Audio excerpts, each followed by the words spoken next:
Number 5. Urban Legend. Funny enough, when I was researching for today, this was the first movie to pop into my head since I randomly found a copy of it on VHS at Valley Village the other day, and it had to come home with me. Look, it's a cast made up of Robert Englund, Michael Rosenbaum, Tara Reid, Loretta Devine, and more. Like, iconic. Oh, heads up folks, I'm about to break down today's movies in great detail, so if anybody screams spoilers in the comments, you've had like 30 years to watch these movies?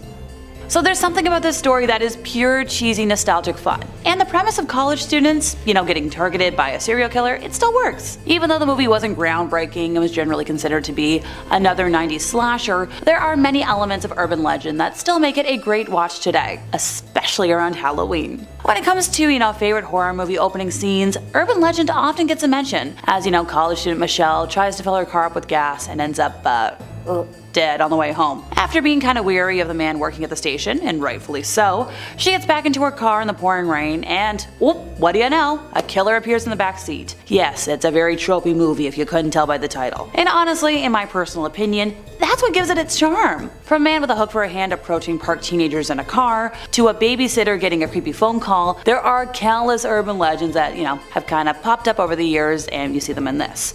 Urban legend takes these terrifying tales and makes a whole slasher movie about it. It's a premise that's never gonna get old, once again, in my opinion. Even if the movie does show its age in terms of hairstyles and clothing, the concept is timeless, and it keeps fans coming back when they want a cheesy yet entertaining horror movie, which is hi. That's what I love. If urban legend took place at a high school or a featured group of 20-somethings who live in the same town but work different jobs, the movie wouldn't feel as interesting. The Pendleton University setting drives home the terror and makes fans want to keep watching. The old-fashioned, collegiate sort of environment works perfectly for this flick, as the characters walk around campus and it feels like the killer could be watching them at any moment. The setting's so perfect because it's supposed to be so pretty and innocent, but something's lurking in the shadows. There are many urban legends that should be movies, and it's only logical that this movie would have a fictional scary story of its own. So in this case, there's the story of the mass killing that supposedly took place at Stanley Hall. The characters learn that, what do you know, it's true.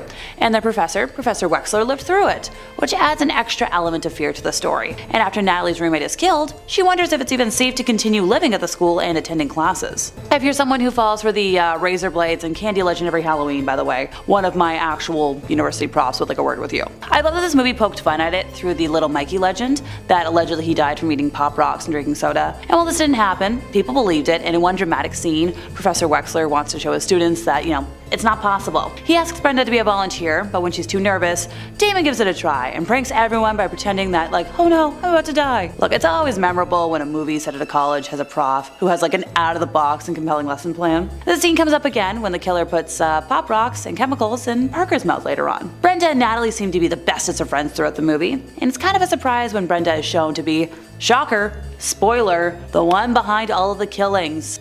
It turns out that Brenda actually has a real motive. Michelle and Natalie got into a car accident and killed Brenda's fiance, David. While Brenda isn't wearing a, scary serial killer mask, I think that's almost worse, since she just looks like a regular college student, and her reign of terror is a massive shock to Natalie, who has been completely manipulated by her. Honestly, manipulation is the scariest thing in my book. This makes Natalie question everything that she knows, although there isn't much time to ponder since she has to beat Brenda and, save herself. Some people love a vague artistic ending, and others want a tight conclusion. In the case of Urban Legend, the movie still holds up because of the twist at the conclusion, which suggests that Brenda has survived after all.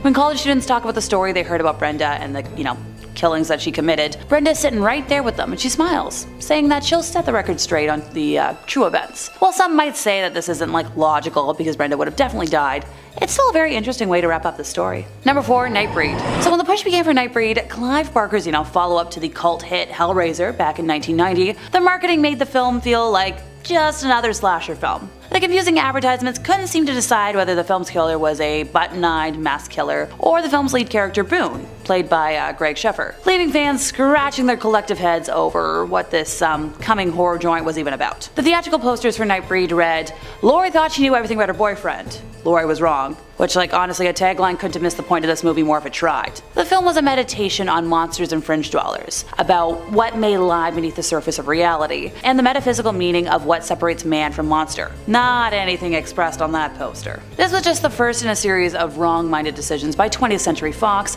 that doomed this movie sadly from the start. Now, the director's hardcore fans attracted to the author by Hellraiser weren't really interested in a horror movie centering on Laurie's boyfriend, and casual moviegoers didn't understand the innate oddness of the project or how it connected to an empty slogan. Oh, for those not in the know, Nightbreed was based on Clive Barker's 1988 novel Cabal. Both book and movie center on a lost soul named Boone who searches for the hidden land of Midian. Boone never feels like he belonged, and when he began hearing whispers about the tribes of the moon, he set out to find the hidden land of monsters. Boone was framed for killings that were actually committed by his trusted psychiatrist, Decker. Decker follows Boone to Midian and a war ensues between humanity and the monsters of the underworld. Now, Boone's story was the main event, but the tale's true attraction was the menagerie of boogeymen and seductive she-beasts that called Midian home. Slasher flicks were, very popular in the 90s, but nothing really appeared to set Nightbreed apart from the Halloweens or Friday the 13th. Perhaps because Nightbreed was about as far from a slasher film as a movie could be. Yes, David Cronenberg's, Philip B. Decker was a knife-wielding thrill killer, but Nightbreed has more in common with an R-rated X-Men than it did with Michael Myers or Jason Voorhees. 20th Century Fox buried the lead of their own film. Oh, I'm shocked. And box office failure was assured. But those that did see Nightbreed in 1990, those who ventured to see the film because they were already in love with, horror's newest wonderkind from his many novels and short stories, as well as the still budding popularity of Hellraiser, saw a film ripe with potential and a dark, fevered, creative energy. Literally thousands of horror films have been forgotten since 1990, confined to dusty clearance bins and deep cuts on Netflix. But Nightbreed endures and remains a beloved horror film, not because of what it was, but because of what it could have been. In fact, Nightbreed's fans remain so loyal that after almost 25 years, they finally got a director's cut of the film, one much closer to the original, plan that you could have imagined. Number 3, In the Mouth of Madness. Why this horror film from, genre genius John Carpenter wasn't a bigger hit is something of a mystery to me. Its story about an insurance man investigating the disappearance of a horror novelist feels fresh, reminding us of Carpenter's earlier work, and rooted in classic American chiller fiction, from Poe, via Lovecraft to Stephen King. At its core is a great premise. Novelist Sutter Kane's books have the power to cause madness, and his latest tome could even usher in the apocalypse. Now, Sam Neill's protagonist finds himself trapped in a town straight out of the books, where nothing quite seems real, and an ancient evil threatens to burst forth from another dimension. Although not quite in the same league as, Carpenter's true classics such as Halloween, The Thing, and so forth, it's still among his strongest films, and filled with some genuinely unsettling moments. One of the best involves a quiet country road and an old man on a bicycle. Trust me. The film concludes what Carpenter refers to as his Apocalypse trilogy, including prior entries The Thing and Prince of Darkness. Like those two films, it wasn't particularly well received on its initial release, but has been regarded as one of the great horror films of its era. With a spooky atmosphere, strong performances, and some really great monster effects, the movie is both a clever satire on horror fandom and a hugely entertaining monster movie in its own right. Toying with Lovecraftian themes and delving into common creator anxieties about a creation one can no longer control, I know I don't need to repeat myself, but this is truly one of the greats. Number 2, Jacob's Ladder. Released in 1990, the titular Jacob is a troubled man who is mourning his descendant's death while dealing with his haunted Vietnam War veteran past. Jacob attempts to uncover his memories while dealing with severe dissociation, and he must recognize what is real versus what is in his dreams and delusions. He witnesses some pretty weird stuff and goes to his regular hospital to be checked, only to be told that he was never a patient there and that the doctor he knows died in a car explosion. He comes into contact with his former unit members, and they all describe similar experiences, but it seems like someone wants to prevent them from discovering the cause. The movie just about broke even in theaters, but was truly discovered when released on VHS. It's a disturbing psychological thriller as you watch Jacob's mind unravel. It's intellectually structured in the protagonist's haunting, traumatized perspective that will leave you shaken after viewing. So this movie was directed by British director Adrian Lyne, also famous for, Indecent Proposal, Flashdance, and Fatal Attraction, to name a few. Rotten Tomatoes calls the film an engrossing, nerve-shattering experience, and for good reason. What makes Jacob's Ladder so powerful is the way the director manages to present the world from its protagonist's traumatized, haunted perspective. And there's moments in this film which, once seen, are kind of difficult to shake. Even in its calmer moments, Jacob's Ladder is shot with a doomy, oppressive atmosphere that lingers like a fog. It'll stick with you, trust me. Number 1, Kronos. Guillermo del Toro is a true master of phantasmagoric horror and dark fantasy that has been mesmerizing the audiences for almost 3 decades. So this was his feature debut, and sets the tone for his upcoming movies and placed the Oscar-winning Mexican director on the map. While few watching this flick back in 1993 would have thought that its director would one day win, Best Best Picture at the Oscars, this was clearly the work of an emerging talent. This gory, intelligent horror drama follows a pious antique dealer, Jesus Christ, played by Federico Lupi, who discovers a 400-year-old mechanical device in a scarab shape that can grant eternal life and youth, but curses its holder with a hunger for red bodily fluids and aversion to sunlight. If that sounds familiar, hi fellow vampire lovers! With the help of his granddaughter, Jesus must find a way to reverse the curse while keeping the scarab out of the hands of the evil Dieter de la Guardia and his nephew Angel, played by the iconic Ron Perlman. This masterfully realized horror film offered a unique and fresh take on the well-worn vampire trope, and helped establish Del Toro as a promising and strong director who would later deliver such masterpieces as, The Devil's Backbone, Pan's Labyrinth, and a more Hollywood-centric but still original Hellboy. Just to name a few. This movie marked Del Toro's first collaboration with Ron Perlman, and contained many of the elements that would mark, his future work. A confident mix of horror, fantasy, and drama, impressive performances, stylish direction, and a clear love and understanding as to what makes the genre so great. Number 5. You're next. Hey, family dinners are always a bit awkward, aren't they?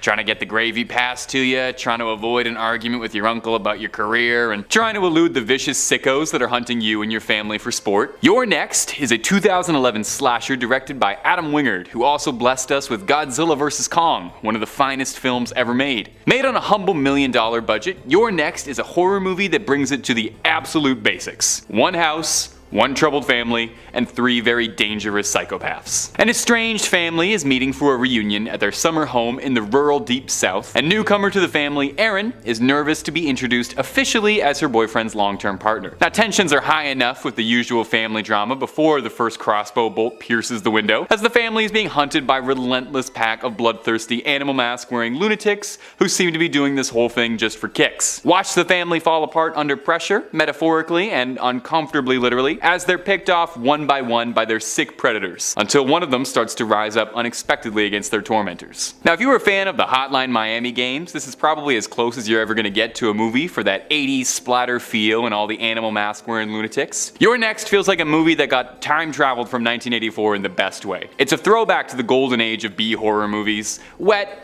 gross, stupid, and in the darkest ways, really funny. This movie's almost a dysfunctional family comedy, if you can call it that. It's sinister, sick, gruesome, and hilarious, has an absolutely great sense of style, really cool soundtrack, and I guarantee you the main song from the movie is gonna get stuck in your head for weeks afterwards. Definitely check You're Next out if you're looking for some fluffy horror fun. I've got a DVD at home if you want to borrow it. Now, hey ghouls and goblins, you already know that the best place for the scary video. Hey ghouls and goblins, you already know the best place for scary videos on the web is right here, but if somehow you didn't know that, always a good time to learn, so why don't you subscribe so you never miss a scare. Number 4.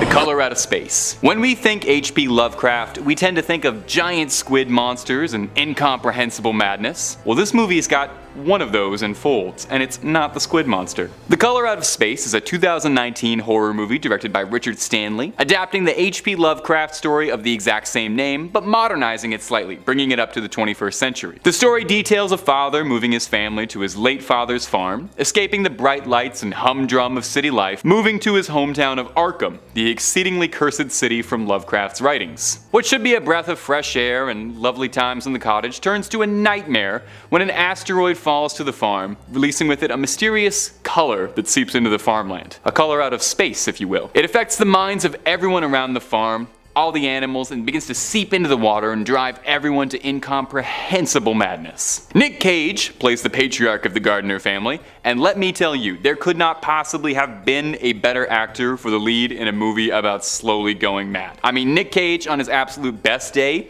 already seems like he's about 2 screws short of absolute madness, so watching him in this is a treat. You spend the entire time wondering if the insanity is taking him over and consuming his brain, or if that's just how Nicolas Cage talks and he thinks he's doing a New England accent right now. Color Out of Space builds really slowly, leaving you on edge the entire time, and when the madness sets in, it sets in hard as you painfully watch the farmstead fall, desperate that maybe, just maybe, someone will pull through against the immeasurable horror of some entity beyond the cosmos. It captures Lovecraft's writing effortlessly and brings it to the modern age flawlessly, with all the blood and insanity you could hope for. Number 3.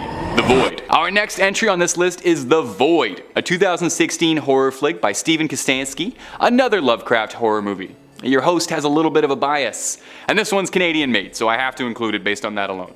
It also totally rocks, so there is that. The Void is another flick that feels like it time traveled through the mid-80s, and maybe it's just my personal tastes, but that is very much a good thing. The Void seems like the kind of thing John Carpenter would have slapped his name on. A small-town deputy has his night wildly disturbed when he finds someone suffering from violent injuries, and after taking him to the local hospital, finds himself trapped in the hospital with his ex-wife, a nurse, who's dealing with a crisis of her own as the hospital is being overrun by an onslaught of mysterious injuries and madness. The two estranged lovers find themselves caught in a blood-soaked conflict between a sinister cult and some entity that appears able to revive the dead, albeit a bit twisted into horrifying monstrosities of flesh and bone. Now, if you're like me and you think The Thing is the greatest horror movie ever made, The Void feels like it could be its unofficial sequel. It's better than the actual sequel prequel to The Thing that they made. The special effects on the monsters are fantastic.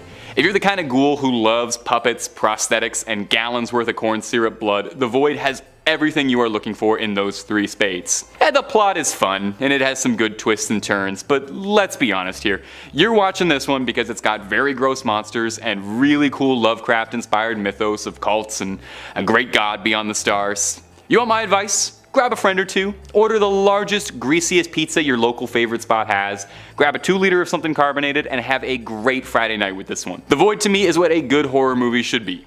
Gross, scary, a little stupid, and a ton of fun. Number 2, Hush. Okay, enough movies about incomprehensible horrors from beyond the stars. Let's reel it in a bit, and let's get back to some comprehensible horror. Home invasion. Lock those doors. Oh, sorry, I forgot to turn the volume up. Hush is a 2016 slasher home invasion movie coming to us from Blumhouse horror icon Mike Flanagan, director of a ton of amazing horror projects like Oculus, Dr. Sleep, Midnight Mass, The Haunting of shows, and Hush is no exception to that rule. A deaf and mute horror writer, that's why I did that before, who lives alone with her cat in the woods with a few isolated neighbors around her, becomes the unwilling target in the most dangerous game when a twisted hunter decides to make her his prey. After hunting her neighbor with a crossbow, he sets his sight on her next. When he learns that his next victim is deaf and mute, it seems like he finds himself thrilled at the possibility of a challenge. Now, Hush could have very easily just been your run-of-the-mill slasher home invasion movie, but it stands a lot taller than that with some incredibly fantastic sound design. I mean, I would hope so, given the premise of the movie and the name of the movie. The movie is so tense and saves its sounds really effectively for when it knows it's going to be the scariest. Makes it a lot scarier than the usual horror movies with a bombastic booming soundtrack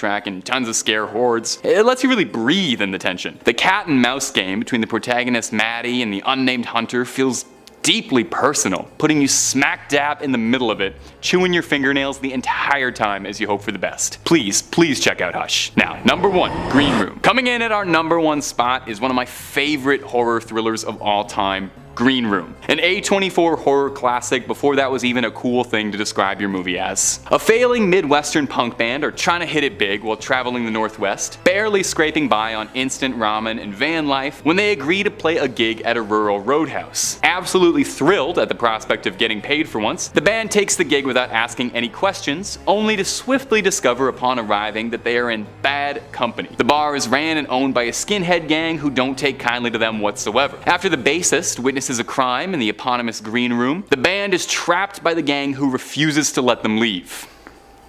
Alive. From here, the movie turns into a sort of reverse home invasion as the band tries desperately to escape the clutches of the gang by any means necessary. Green Room is tense. You are going to feel like you are trapped in there with them. If you've ever survived a local DIY show basement, then the sights of Green Room will look pretty familiar to you. Setting a high-octane horror movie in such a hostile environment that you'll recognize makes it feel all the more real. You know, I've seen countless horror movies in haunted houses, but I can't name that many in a bar basement. Green Room is horror at some of its best, taking a concept I guarantee you haven't seen before and exploring it beyond just a simple bloody slasher. Fantastic camera work, dark humor, and a gripping plot with lovable characters and truly hateable villains. We are 3 paragraphs into me talking about this, and I haven't even dropped the biggest bomb, which is that the leader of the skinhead gang is played by Sir Patrick Stewart in one of his most unhinged roles ever since maybe American Dad. I'd say he steals this thing, but honestly everybody delivers. Anton Yelchin also delivers one of the best performances of his career as the band's weary, tortured bassist. Go into Green Room expecting a super tense, shockingly gory, but amazing horror movie if you can brave it. Coming in at number 5, we have House of the Devil. After his incredible fall from grace with Cabin Fever 2, which he went on to disown, Ty West became an instant genre director to watch following his 2009 masterpiece, House of the Devil. which starred Greta Gerwig. That's right, Greta Gerwig, aka the director of Little Women. This horror film concerns a young college student who is hired as a babysitter at an isolated house and is soon caught up in a bizarre and dangerous event as she fights for her life. The film combines elements of both the slasher film and haunted house subgenres while using the satanic panic of the 1980s as a central plot element. House of the Devil is a delightfully old-fashioned tale of Satanism that remains one of the best things to come out of the vintage-tinged horror throwback. Now, eager for a sum of cash that could turn her life around, our protagonist Sam ignores all the red flags along the way until it is far too late and House of the Devil delivers maximum impact. It's a slow burn, that's for sure, but simultaneously creepy and beautiful.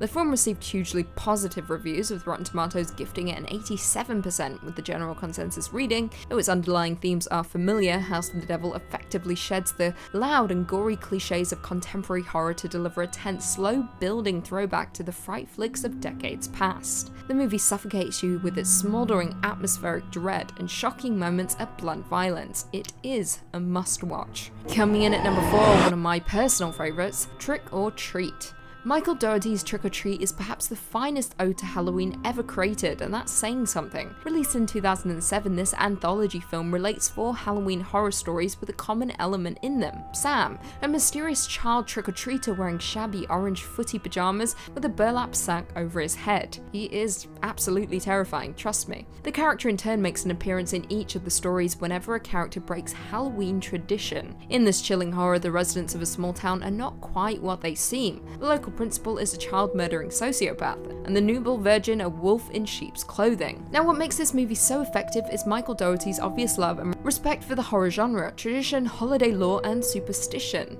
Without naming any names or dragging any previous horrors about Halloween, Trick or Treat is quite simply the quintessential Halloween film. Now, the film currently holds an approval rating of 84% on Rotten Tomatoes, with the general consensus reading a deftly crafted tribute to Halloween legends. Trick or Treat hits all the genre marks with gusto and old-fashioned suspense. Honestly, if you want to gear up for Halloween 2020, considering we're all in quarantine, we don't have anything else to do, I suggest you check out this holiday classic now. Coming in at number 3, I've said it once, I've said it again, Session 9 is one of the greatest films. Brad Anderson blessed the horror genre with a small tale of encroaching madness that is absolutely haunting to behold. This 2001 psychological horror stars David Caruso, Peter Mullen, and Josh Lucas, and follows an asbestos abatement crew who begin to experience growing tensions while working in an abandoned mental asylum. This is paralleled by the gradual revelation of a former patient's disturbed past through recorded audio tapes of her regression sessions. Now, it should be said that there is really not much that is inherently terrifying about this film. There are no real jump scares, no blood or gore, and the pace is slow and action low. That rhymed. However, this slow burn has a way of creeping up on you, as the boundaries of sanity are blurred within the confines of an abandoned mental asylum. As the horror begins to unfold, a Lovecraftian descent into madness sweeps through the asylum, affecting every single crew member as they turn on each other, vanish, and reappear in this truly creepy narrative. Session 9 received mixed reviews, with the film currently holding a 63 approval rating, which is incredibly undeserving. It should be way higher.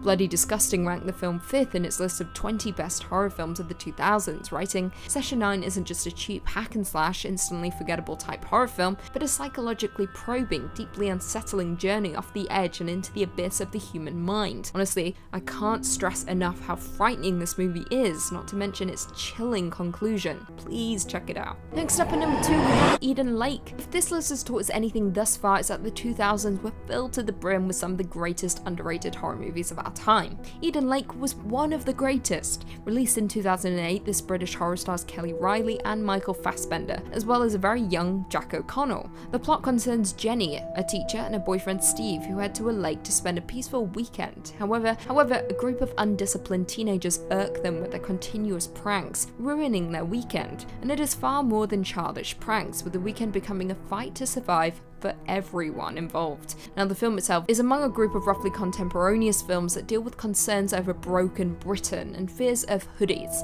Now, for those not from the UK, broken Britain refers to a perceived widespread state of social decay in the UK, with hoodies being at the forefront and also referred to as chavs, lawless individuals who have no respect for society. But back to the film. After the couple confront the gang of unruly teens, their weekend descends into madness, as conversation escalates, with the teens quickly revealing themselves off to be a sadistic force of violence. We hate to see it. Thankfully, the movie cleverly avoids the classist bent that threatens at every turn, instead focusing on the pressures and dangers of groupthink. Eden Lake was met with mostly positive reviews, with Rotten Tomatoes giving it 79%, with the general consensus reading, a brutal and effective British hoodie horror that, despite the cliches, stays on the right side of scary. The movie particularly, if you're from Britain, is a truly harrowing experience, with many having their own stories of hooded thugs. It is a chilling experience that will linger in the pit of your stomach for days, even months. And last on our list, we have Triangle. From writer-director Christopher Smith, who put a delightfully cheeky spin on the backward slasher genre with Severance, he got even more creative with the 2009 movie Triangle. This psychological horror stars Melissa George and a young Liam Hemsworth, and centers on George's character who portrays a single mother who goes on a boating trip with several friends. However, when they are forced to abandon their ship in the middle of the Bermuda Triangle, they board a derelict ocean liner where they become convinced that someone is stalking them. Now, George's character Jess is a woman with an undisclosed source of agony behind her surface level calm, with plenty being revealed throughout the duration of the movie. Now, it's tough to even discuss the film without giving away its twists and turns, which are superbly executed throughout. However, what I can say is that a vicious time loop thrusts the group into a nightmare scenario, with Jess emerging at a pivotal time that may be the key to their escape. Now, overlapping timelines is incredibly difficult to execute. However, Christopher Smith does this with grace, displaying the horrors of being trapped in one hellish loop. The film was received well by critics and viewers alike, with the movie garnering an approval rating of 80%, with the general consensus reading, Triangle sails into some strange waters, but this intelligent, well-acted horror outing anchors its idiosyncrasies in a satisfying, scary story.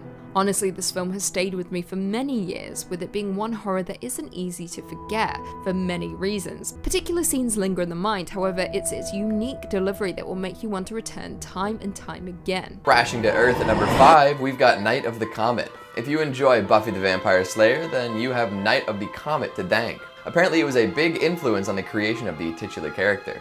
Wicked. Night of the Comet is a Valley Girl goofball comedy complete with space dust zombie invasion. It kicks off as Earth passes through the tail of a comet with unforeseen circumstances. See, it's implied that this is the same comet that killed the dinosaurs, and people have decided to celebrate like it's the 4th of July. The morning after, anybody who wasn't safely contained in a steel box of some sort has become a sort of dust zombie. I wouldn't worry about that too much. Two sisters who were very much inside steel containers for reasons that are better seen than explained survive the initial transformation and decide to see what the world has to offer now that everyone's essentially dead. They meet a lovely truck driver and the trio begins their post-apocalyptic lives together. But surviving zombies isn't enough.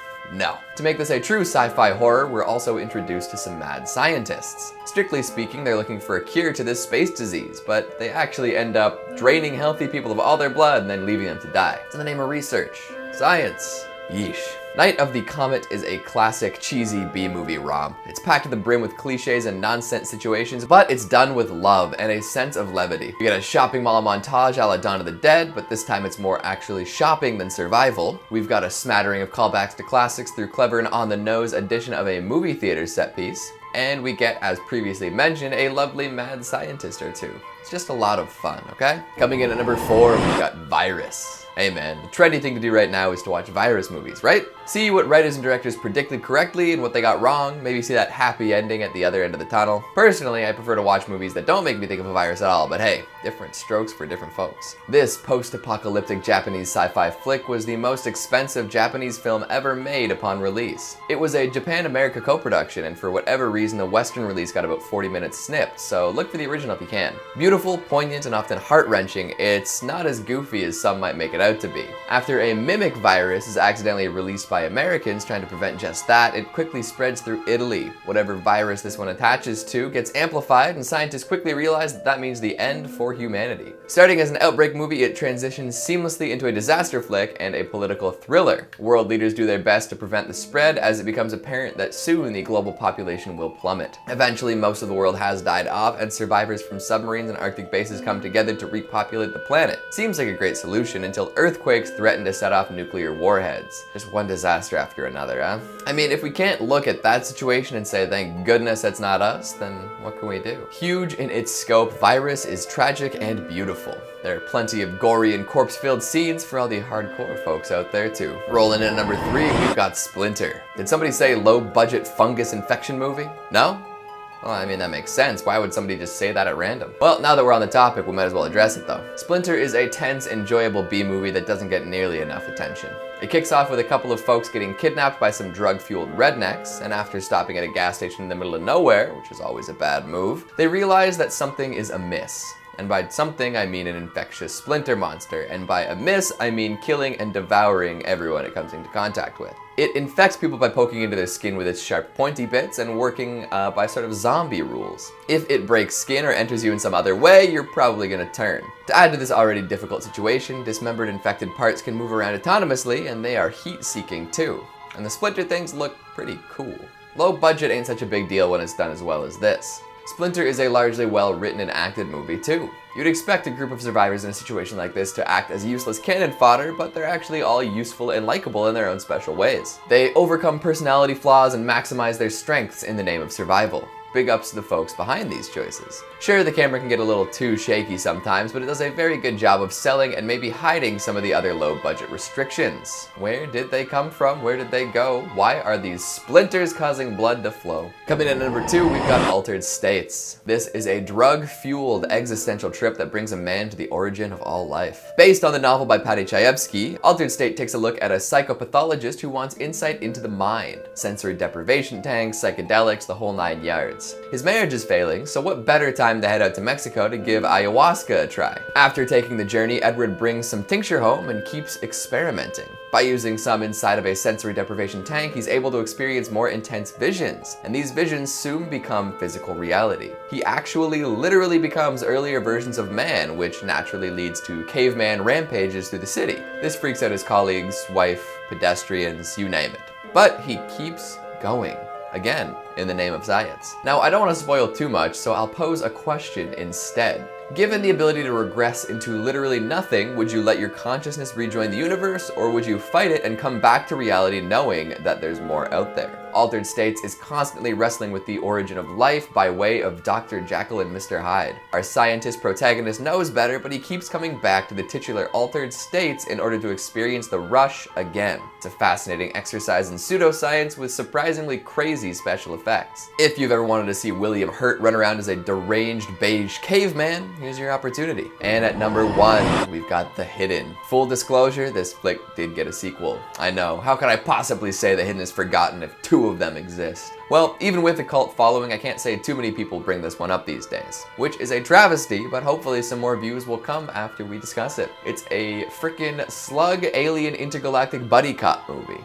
What's not to love? Somehow, a malicious extraterrestrial body snatcher has made it to Earth and wants to cause a whole lot of trouble. For an alien, it's got expensive taste and decides to rob a bank, snag a Ferrari, spend time at a strip club, and more. After infecting a few civilians via mouth transfer, the local police get involved. Obviously, they're in over their heads, so the FBI sends some dudes too. But our main dude, the ever-excellent Dale Cooper, well, he doesn't seem totally human. And human he is not. Teaming up with the people police, our alien law enforcer begins a quest to track down the luxuriously living larva from outer space. Although it sounds sort of silly when I put it that way, The Hidden is actually able to hit all sorts of marks. We get sci-fi thriller moments, action-packed sequences, and of course, plenty of dark humor. It even presents us with a plot to invade the government, which results in a presidential candidate firefight right in front of the press. Coming in at number 5, we have The Woman, 2011. The Woman is a story about the depth of human depravity, and it will truly linger with you for years to come. Now, this is a 2011 horror film directed by Lucky McKee,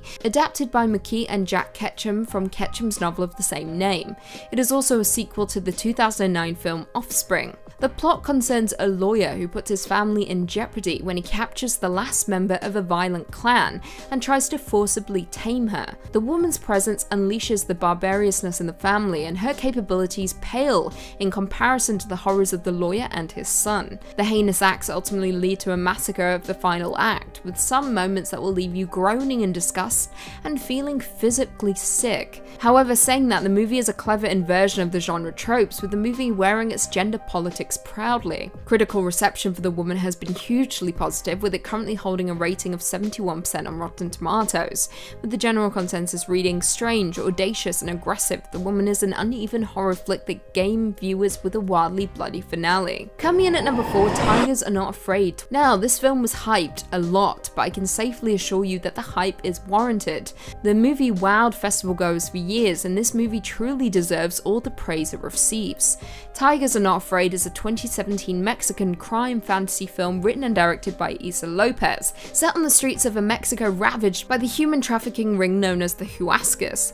The plot follows two orphans, Estrella and Shine, on the run from the cartel that murdered their parents. However, the film takes a turn when Estrella appears to possess 3 magic wishes, which arrive with bloody results. The movie is as beautiful as it is terrifying, with the same kind of magic which existed in Guillermo del Toro's movies, such as Pan's Labyrinth. Del Toro was also a huge fan of the movie, with him calling Tigers Are Not Afraid an unsparing blend of fantasy and brutality, innocence and evil, innovative, compassionate, and mesmerizing. The movie was highly praised by critics, with the film holding a 97% on Rotten Tomatoes, with the consensus reading, "Tigers Are Not Afraid draws on childhood trauma for a story that deftly blends magical fantasy and hard-hitting realism and leaves a lingering impact." Coming in at number 3, Backcountry 2015. The only way to describe Backcountry is an utter anxiety attack from start to finish, and this is by far one of the greatest compliments you can give this movie, because it is utterly terrifying and so effective in delivering thrills and fright.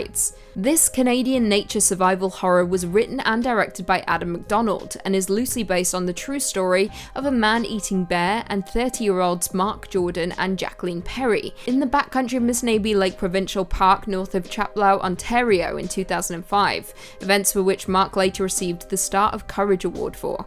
Now, the plot concerns Alex and Jen, who have left the city to go camping in the country.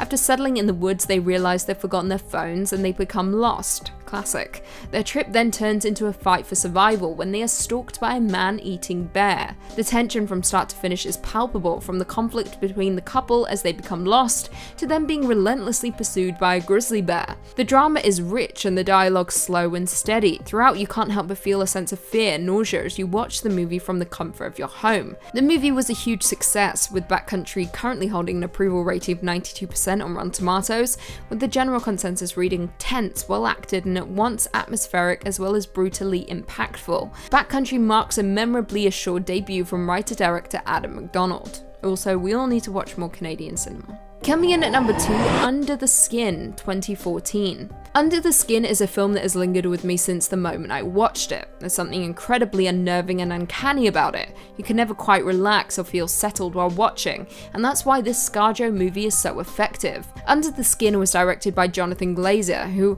prior to this had directed 2 features, Sexy Beast and Birth, with Under the Skin displaying his true knowledge of horror. The film is loosely based on the 2000 novel by Michael Faber, and as I previously mentioned, stars ScarJo as an otherworldly woman who preys on men in Scotland. Glazer developed Under the Skin for over a decade. He and screenwriter Walter Campbell parted back from an elaborate special effects heavy concept to a sparse story focusing on an alien perspective of the human world.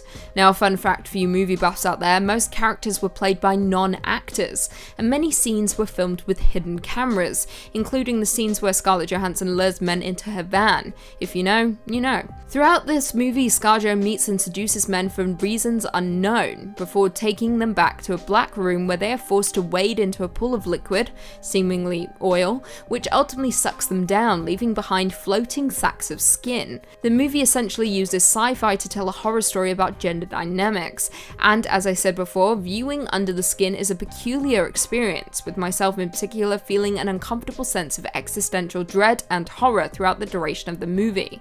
It's oblique, repetitive, and slow. It's bleak in ways that I can't explain, the acting, the lack of colour grade, the dreary Scottish weather. Every single aspect of it is intentional and effective, and once viewed you can't seem to shake it off. And finally, coming in at number 1, we have The Transfiguration 2017. It is incredibly difficult to make a quality vampire movie, especially one that is not cheesy. Twilight. However, there has been a few hidden gems in the horror genre, from movies such as Let the Right One In, to The Lost Boys, to 30 Days of Night, and now, The Transfiguration. The Transfiguration is a 2017 horror drama written and directed by Michael O'Shea and follows troubled teen Milo, who hides behind his fascination with vampire lore. When he meets the equally alienated Sophie, the two form a bond that begins to challenge Milo's dark obsession, blurring his fantasy into reality. As they become better friends, Sophie quickly learns that Milo truly believes he is a vampire. The film is refreshing in its choice of protagonist, as well as its use of vampirisms as a coping mechanism for rejection and isolation. The film was a hit among critics and horror lovers alike, with The Transfiguration holding an approval rating of 85%, with the consensus reading. The Transfiguration tells a quieter, more deliberately paced tale than the genre fans might expect, but for those with the patience to let it sink in, it offers its own rewards, and I couldn't agree more. It is definitely worth your time. Coming in at number 5, we've got Wes Craven's Swamp Thing. Wes Craven did a Swamp Thing? 2 years before Nightmare? Huh, who knew? One hell of a flick, too. Of course, it follows the classic Swamp Man story, you know. There's a hunky scientist working on some sort of secret formula, but he gets accosted by a paramilitary force, accidentally uses the experimental stuff on himself, and turns into a beast. He's more hulky than hunky at this point. The version of this eponymous DC bog beast is just full of camp and goofy fun, and when you boil it down to the bare essentials, it is just a rubber monster movie, but it's done with such heart it's hard to ignore. Plus, it hits on 3 different levels. You got the monster movie, you got the mad scientist movie, and you got the transformation beat. There's something for everybody. Speaking of something for everybody, this movie also has lots of moods. At times, it can be peaceful and poetic, channeling the gentle soul of a certain Frankenstein's monster, while at other times, it can be a vicious and brutal gore fest. The balance it strikes between those two things is surprisingly, well, balanced. It helps that the titular Thing is relatively good-humored through all the nonsense, finding beauty in the swamp, claiming it only hurts when he laughs. It's a lovely departure from the grimdark tone some similar movies may try to hit. Oh, and Adrienne Barbeau's in it too. Hard to miss when casting her in classic horror, eh? If you're in the mood for something equally goofy and gory, take Swamp Thing for a spin. Plus, it's always interesting to watch pre-Nightmare Wes Craven flicks and see the similarities and differences. Arriving at number 4, we've got The Arrival. This movie is exactly as many years old as me and has nothing to do with Denis Villeneuve's language-based meditation on motherhood. The Arrival is indeed a first contact alien movie, but it takes a much sillier approach and stars none other than a very sweaty Charlie Sheen. I wonder what he has to say about all the tiger blood related news headlining Netflix these days. Returning to the topic at hand, The Arrival has a whole lot go right for it, even though it can be pretty cheesy at times. It's the classic 90s sci-fi thriller, complete with a wisecracking little kid and some questionable cultural costuming. It's likely that the main reason this one isn't as well remembered as it could be is that it was up against Independence Day during its theatrical run. Yeah, this one opened a couple weeks ahead of Will Smith and Jeff Goldblum's Doomsday Disaster piece, which seems to have all but erased it from our collective consciousness. The Arrival has Sheen play a radio astronomer who comes across a signal from another world. This, for whatever reason, leads him to being immediately canned and searching for signals out of his attic. While continuing his search from the comfort of home, he stumbles across some real top secret stuff and has a great deal of difficulty convincing anyone of anything. It's the classic man who knew too much story. From here, we enter a world of deceit, and the movie gets both intense and goofy. For every scene where our hero narrowly escapes death by some wild assassination attempt, there is also one where Charlie Sheen dresses up as a Mexican security guard or has black hole grenades lobbed at him in his possessions. Even if they do look kind of funky, the aliens with backward legs are an image I can't seem to get out of my head. Inverse knees, man. In the end, The Arrival is also sort of a commentary on global warming, which is a caveat I wasn't expecting. But truly, what is scarier than the world heating up to unlivable temperatures so that an alien race can comfortably take over? Well, maybe that scenario, but without the aliens, because then it would be for nothing. Coming in at number 3, we've got Screamers. This is not just a banger of a tune by Sleepy Dog, it's also a paranoid, muddy, strip-mining nightmare based on a story by Philip K. Dick. We're dropped into a futuristic world in which a war is being fought between a mining company and a union. Not so unrealistic yet, hey? The new economic bloc has sent a bunch of grizzled dudes to mine a miraculous material that solves all of Earth's energy issues. However, this stuff is also mad deadly, and the miners are tired of literally perishing in the name of profit. So the Alliance, a fun name for the Union, designs some artificially intelligent self-replicating screaming robots called autonomous mobile swords. Hell yeah. So these insane robot things go around mucking NEB folks until they table some peace talks. Psych! The peace talks were a ruse, but not that it matters, because in a stunning twist of fate that nobody could have seen coming, the autonomous mobile swords have become the new common enemy. See, they started to replicate humans pretty effectively and started killing indiscriminately. So now the world of Screamers is an endlessly paranoid one. Anyone could be a screamer in disguise. can't trust anybody. Not even the kid with the teddy bear on the dead planet. Especially not the kid with the teddy bear on the dead planet. Hell, don't even trust the teddy bear itself. Dark, mucky, desolate, desperate, this is a flick scary in scope that has plenty of spooky moments to boot. It's kind of like Blade Runner meets Alien, but also kind of less memorable than either one. But hey, this is a list about forgotten movies. I think we can forgive it for not living up to those two legendary flicks. Coming in at number 2, we've got Cube. Oh, Canada. I'm always shouting out Canadian origins, you know me. Cube is a cult classic that doesn't get talked about nearly enough. Members of its ravenous fan base may claim otherwise, but that's because they never stop talking about it. Plus, there's plenty of new stuff that tries and fails to take its place by using similar tropes, but way less effectively. I'm looking at you, Escape Room, and the soon-to-be-released Escape Room 2. There's 7 folks trapped in a cube, each of whom have a talent that should help them survive the brutal gauntlet ahead. And when I say brutal, I mean both in terms of bloody traps set and the architecture of the rooms. Cube is famous for being atmospheric, intelligent, and not trying to force an explanation down the throat of everyone watching. It feels a little Kafka-esque and definitely has some surreal charm. Plus, it's an absolute masterwork in low-budget thrills. Like, they just redecorate and relight the same concrete room in a bunch of different ways to make it seem like the cube is as big as it claims to be. Big budgets be damned, this looks and feels more cohesive than most of what the other torture porn flicks try to get across. I think the best thing that Cube does is avoid overwritten explanations and exposition. There are moments in which characters pontificate upon the purpose and origin of the cube, ranging from government conspiracies to alien life forms, but they don't ever try to give a big, overarching reveal. No, it focuses on the characters dealing with problems as they present themselves and interacting with each other in interesting ways. And crazy traps. Gotta love the crazy traps. All for our enjoyment. It's kind of meta when you think about it. Who needs government experiments and extraterrestrials when you have a bloodthirsty audience? And finally, at number 1, we've got Alien Raiders. 2008 doesn't seem that long ago, but all of a sudden that's 12 years gone by. It makes sense this one's sort of under the radar, especially considering the low budget and lack of wide release. This was pre-streaming too, so it's likely they didn't reach the audience that they wanted to. The boilerplate title probably didn't help either. Regardless, Alien Raiders is a crazy tense bottle scenario of a movie. A group of masked gunmen take a grocery store hostage in order to check the shoppers for alien infection, while the cops outside have no idea what's going on. It kicks off fast with very little setup or explanation, which is actually a very good thing in this case.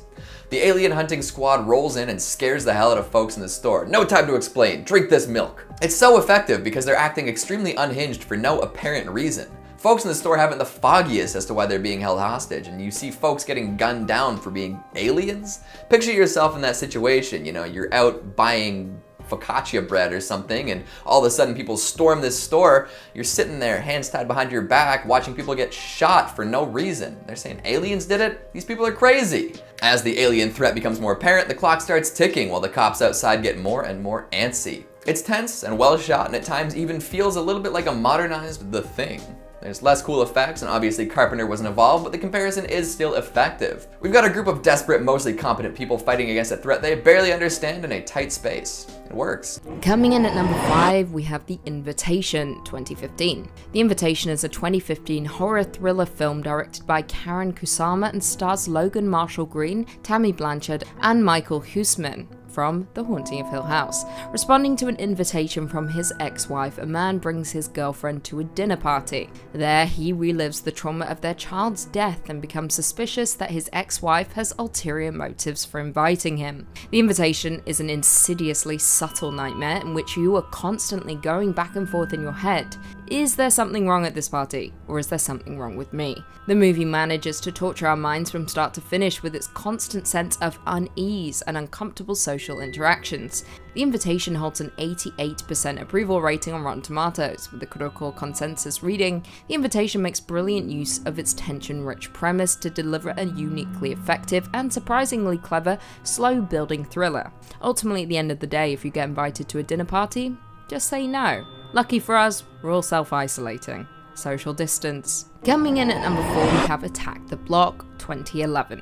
Attack the Block is a 2011 British science fiction horror comedy film written and directed by Joe Cornish and starring John Boyega, Jodie Whittaker, and Nick Frost. The film centers on a teenage street gang who have to defend themselves from predatory alien invaders on a council estate in South London on Guy Fawkes Night. Attack the Block is an effective genre mashup that blends sci-fi and comedy with creature feature horror, with the movie offering up immense tension action, as well as tons of laughs and engaging social commentary. Attack the Block received critical acclaim from critics, with it receiving a 90% on Rotten Tomatoes, with the consensus reading, effortlessly mixing scares, laughs, and social commentary. Attack the Block is a thrilling, brisky-paced sci-fi yarn with a distinctly British flavour. Attack the Block is a movie that has something for everyone. It is also the place Star Wars star John Boyega got his start, making it a movie you should definitely take a look at. Attack the Block was revisited by critics following the casting of its two lead actors as stars of flagship science fiction franchises. As I mentioned, Boyega in Star Wars and Whittaker in Doctor Who.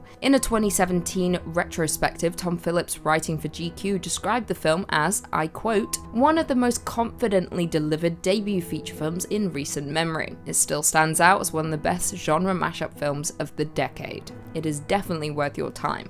Coming in at number 3, we have Maniac 2013. Maniac is a 2013 slasher film directed by Frank Calhoun and starring Elijah Wood and Noor Arnizada. It is a remake of the 1980 film of the same name and follows the violent exploits of a brutal serial killer. The movie is completely faithful to William Lustig's controversial film, while simultaneously doubling down on violence and delivering a pulverizing slasher. Maniac is a solid revival of a genre that was beginning to feel rather stale. Not to mention, with its throwback synthesizer score and shadowy lighting, the entire movie evokes a sense of dread from start to finish. Now, the movie polarized critics, with it receiving a 53% approval rating on Rotten Tomatoes, with the consensus reading, "shocking and bloody. Maniac is smarter than your average psychological slasher, but it's often undermined by its excessive gore." Now, some audience members had quite the visceral reaction when viewing the movie for the first time. Calhoun said that audience members have vomited and even fainted, and he took the reaction as a compliment,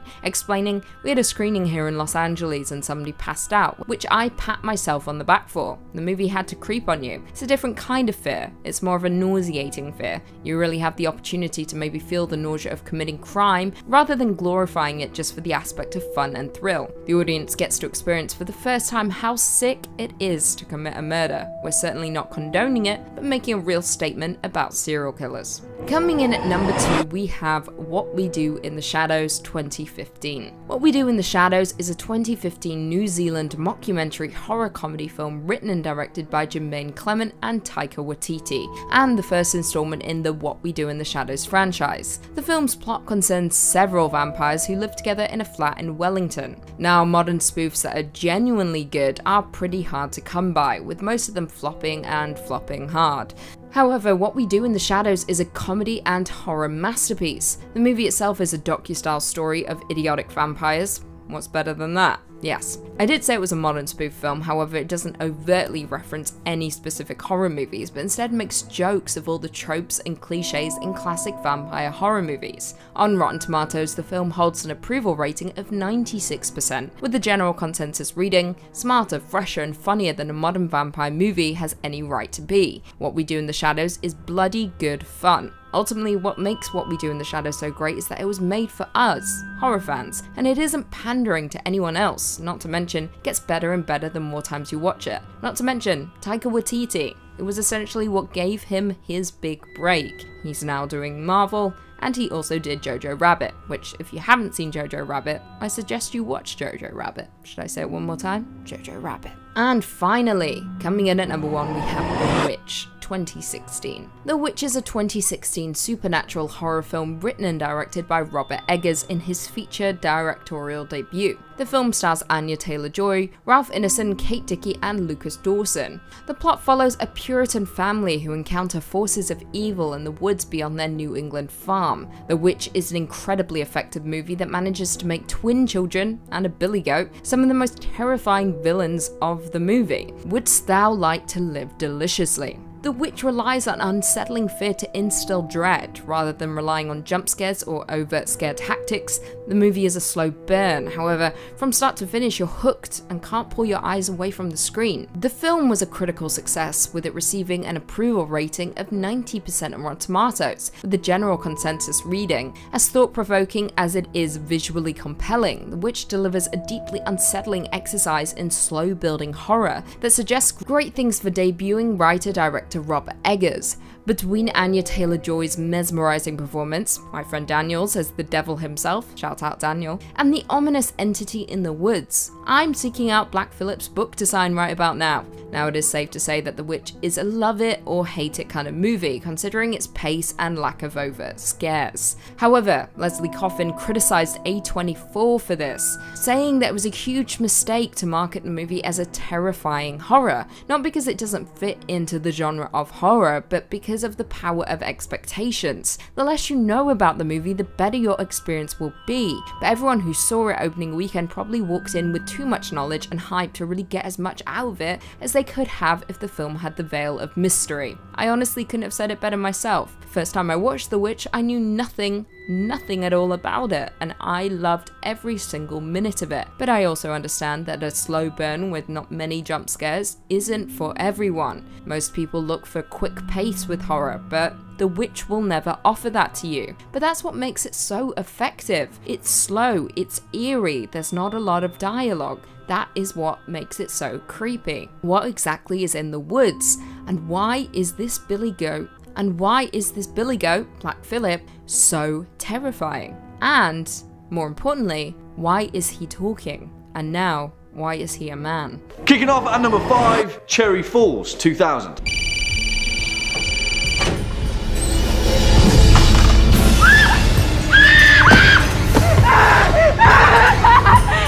And you know what? I'm actually pretty damn shocked that I haven't covered this movie on Top 5 Scary Videos yet. And so it seems it has so far managed to give even me the slip, but no longer, because Cherry Falls is an awesome movie. Bizarrely enough though, this movie also very nearly didn't make it out of the cutting room floor. And you also know what? I'm super sad, because Brittany Murphy stars as the leading role of this movie, and she was such a phenomenal actor that was taken far too soon. Really, don't say a word, girl interrupted. Brittany Murphy was a force to be reckoned with in cinema, and she had so much more to offer. So if for any reason, watch this movie to see Murphy do what she did best. And also, Cherry Falls is just a straight up awesome movie, despite the fact it very nearly didn't even get released. Written by Ken Selden and directed by Australian filmmaker Jeffrey Wright, Cherry Falls is a slasher movie that surprisingly has some intelligently morbid undertones to it. I remember watching it on a whim after finding it in the DVD graveyard of HMV way back as a wee whippersnapper, and after finishing this movie thinking, damn, this is going to be a cult classic or something. That was great. And yeah, after that, nothing, really, go figure. But whatever, now is the time for Cherry Falls to rise up. It tells a tale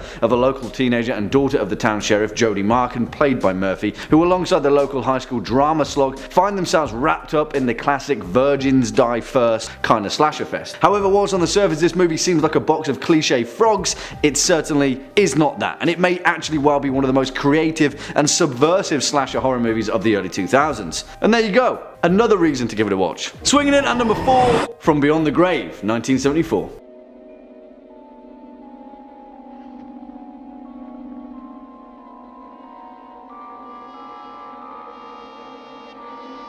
In the previous part of this series, we spoke about a particularly awesome horror film from the 70s, Symptoms, starring Angela Pleasance, that just so happened to take the number 1 spot in our series. Whilst her father, Donald Pleasance, is a legend of horror cinema himself, why settle for one Pleasance when you can have two? As thankfully for us, the two of them just so happen to feature in this horror anthology of British cinema. Now, whilst both of them take minor roles in this anthology piece, as do many of the other British horror names throughout this movie, and the whole thing is underpinned by the brilliant Peter Cushing, aka Grand Moff Tarkin from Star Wars, may I add, who in this regard plays an equally evil proprietor. And yeah, that was a Death Star reference. Well, me trying to make a Death Star reference, but hey, I'm clutching at straws here. You see, the anthology narrative behind this movie is intertwined by an antique shop known as Temptations Limited, who peddle their wares under the banner offers you cannot resist. Quick note, you probably should resist them because nothing good ever comes from purchasing an ancient cursed item. Trust me. During the course of this movie, 4 items are sold that culminate in 4 differing stories. A mirror, a medal, a snuff box, and an antique door. And that's all you need to know really. Because as so far as anthology horror is concerned, although in some senses they're sometimes difficult to vibe with compared to a fully fledged horror narrative, in this sense, From Beyond the Grave is actually one of the most accessible horror anthologies going. It's intelligently crafted, every scene is paced with some remarkably capable performances, and you can tell that every frame was made with a reverence for the genre of horror. Classic horror. Written by Raymond Christodoulou and Robin Clark and directed by Kevin Connor, From Beyond the Grave should be welcome in any horror fan's repertoire. give it a watch. Seriously, you'll be surprised. Next up at number 3, Fallen, 1998. Come here. Come on, come here.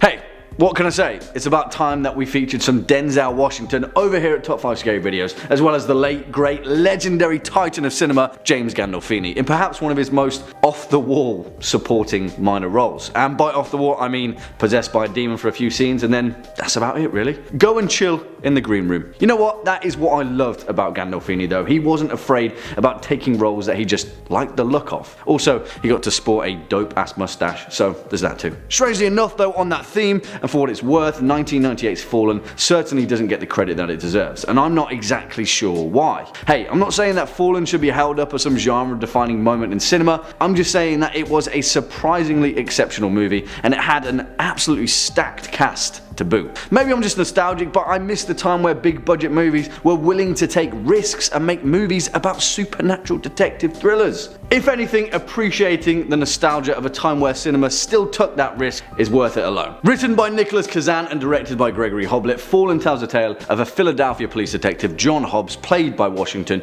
who visits a serial killer that he was responsible for capturing, a man named Edgar Reese, played by Edgar Cotillas. Just as Reese is about to be executed on death row, though, he grabs Hobbs' hand and speaks to him in ancient Aramaic. As he is executed, he laughs and sings "Time Is On My Side" by the Rolling Stones, and then several days later, a string of murder cases emerge, ones that are eerily similar to Edgar Reese's modus operandi. Initially believing it to be a copycat killer, Fallen quickly takes a turn into the realm of the supernatural, akin to the likes of The Exorcist 3, yet in this regard, it fully fleshes out the whole demonic serial killer possession thing out with a far more frightening scope. We'll say no more, and although this movie requires a bit of a suspension of disbelief to be fully enjoyed as a horror thriller, most importantly, this movie is just really bloody entertaining. Plus the cast is stacked. Denzel, John freaking Goodman, Donald Sutherland, Embeth Davis, Elias Koteas, and the late great James Gandolfini. Yeah, give this one a watch. Coming in at number 2, Just Before Dawn, 1981.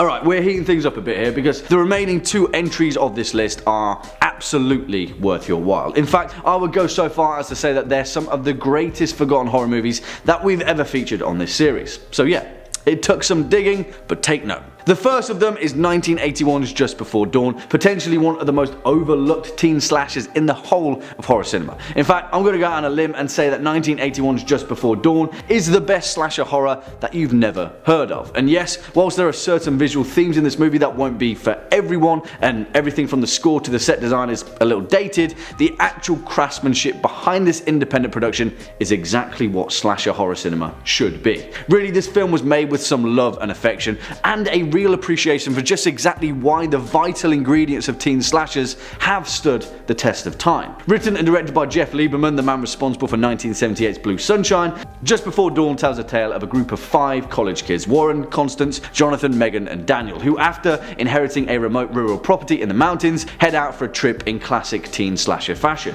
The thing is though, instead of just one serial killer out to get them in the dead of night, there's a whole family of them. Just Before Dawn is Friday the 13th meets Deliverance with a spattering of The Hills Have Eyes. And whilst that may sound like a hodgepodge of epic proportions that is doomed to fail, in actual fact, that's exactly why it's so good. The thing is, this movie can be really difficult to get a hold of, down to the fact that even during its original release, it had already faded into obscurity. If you can manage to get your hands on it, however, you're certainly in for a treat. Surprisingly, for an unknown cast, Just Before Dawn is incredibly well acted, particularly by the backwards individuals, shall we say. Certainly, give this one a watch. And finally, coming in at number 1 spot, Long Weekend, 1978.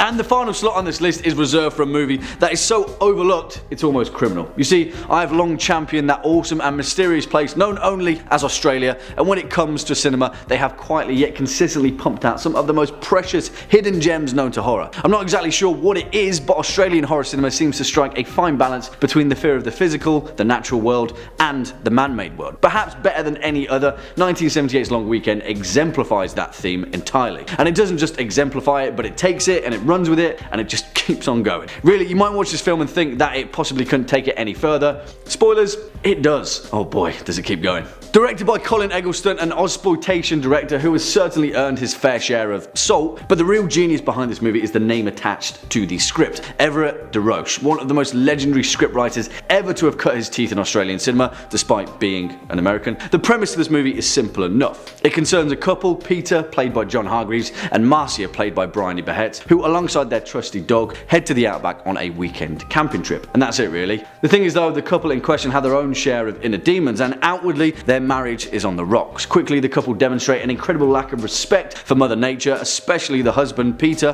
They pollute the bush, they kill a dugong out in the water, they throw lit cigarettes in a dry bush, and they spray insecticide around their camp. How dare they? And as tensions between the couple escalate to a fever pitch, Nature is certainly not pleased with their disrespectful ways. First, an eagle attacks them, then a possum, and then, wow, then things get really, really bad. Give this movie a watch, and don't let it be forgotten.